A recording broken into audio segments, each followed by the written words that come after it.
একবার হজরত ঈসা আলাইহিসসালামকে দেখা গেল তিনি একটি পাহাড়ের দিকে খুব দ্রুত দৌড়াচ্ছিলেন। এক ব্যক্তি এই দৃশ্য দেখে তার পিছু নিল। সে দৌড়াতে দৌড়াতে হজরত ঈসা আলাইহিসসালামকে জিজ্ঞেস করল, হে আল্লাহর নবী, কি হয়েছে?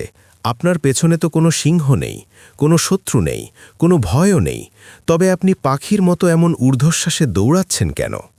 হজরত ঈসা আলাইহিসসালাম এত দ্রুত ছুটছিলেন যে উত্তর দেওয়ার ফুরসত পাচ্ছিলেন না।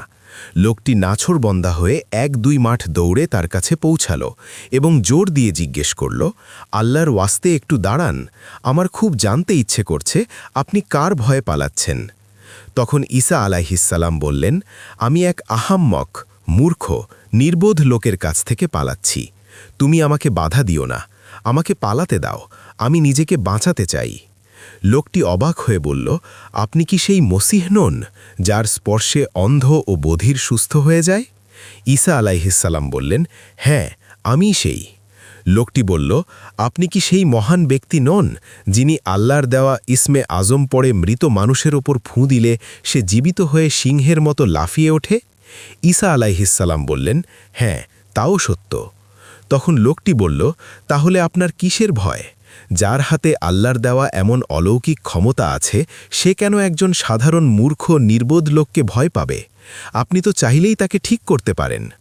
হজরত ঈসা আলাইহিসসালাম তখন আল্লাহর কসম খেয়ে বললেন, শোনো, আমি সেই ইসমে আজম পড়ে অন্ধ ও বধিরকে সুস্থ করেছি, তারা ভালো হয়েছে। আমি পাথরের পাহাড়ের ওপর পড়েছি, পাহাড় ফেটে চৌচির হয়েছে।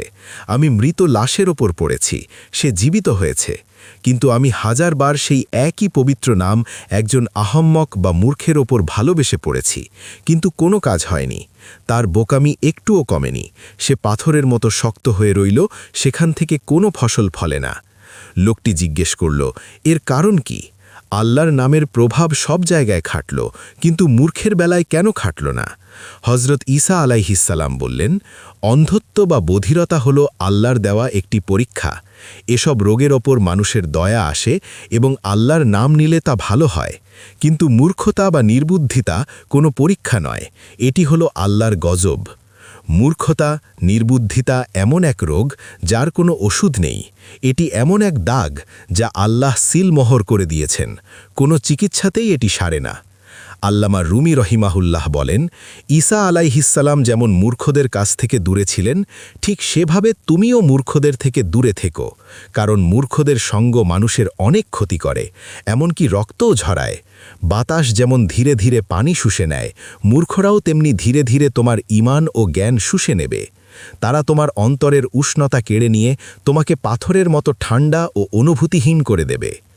ঈসা আলাইহিসসালামের পালানো ভয় ছিল না, তিনি তো নিরাপদ।